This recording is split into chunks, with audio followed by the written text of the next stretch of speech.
President Trump made sure that you will not see exactly how much his tariffs will increase the price you pay for stuff on Amazon. Jeff Bezos was very nice.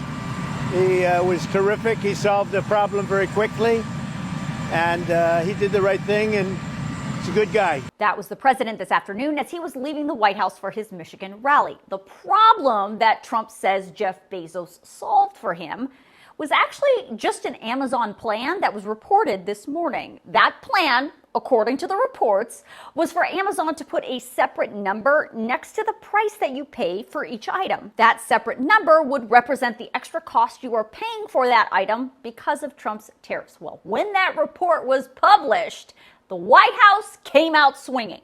It was reported this morning that Amazon will soon display a little number next to the price of each product that shows how much the Trump tariffs are adding to the cost of each product.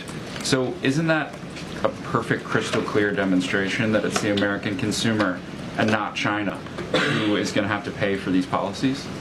I will take this since I just got off the phone with the president about Amazon's announcement.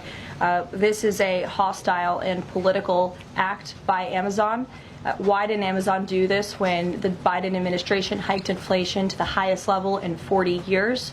And I would also add that it's not a surprise because, as Reuters recently wrote, Amazon has partnered with a Chinese propaganda arm. I'll let you decide if you think this is a hostile or political act. But I do want you to understand the facts. Inflation is not a policy.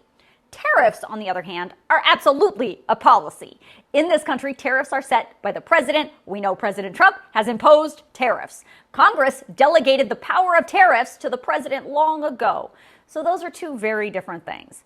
But what I find interesting about this story is the spin from Amazon and from the Trump administration. To understand that, you need to understand the timeline.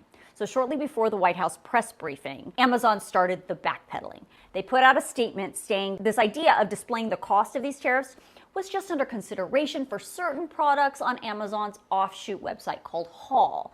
They said the idea was never under consideration for Amazon's main site. Then later, Amazon said this idea was never approved and was never going to happen. Now, we know at some point this morning, after the reporting started, that President Trump picked up the phone and called Jeff Bezos. Then after that call is when the company backpedaled completely and denied that this policy was even real, casting doubt on the reporting.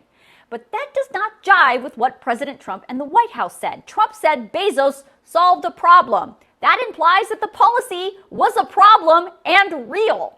And the press secretary did not call it fake news, which she's not afraid to say about other reports. So the truth can only be one of two things. Either one, the policy did exist, and then President Trump called Jeff Bezos to force Amazon to backpedal, or two, the policy never existed, and the president and the White House are just making an example of this to dissuade other retailers from displaying the cost of Trump's tariffs. I will let you decide which one you think it is. But no matter which one you think it is, the other question you should consider is, why would the Trump administration be opposed to showing how much the tariffs are actually costing American consumers?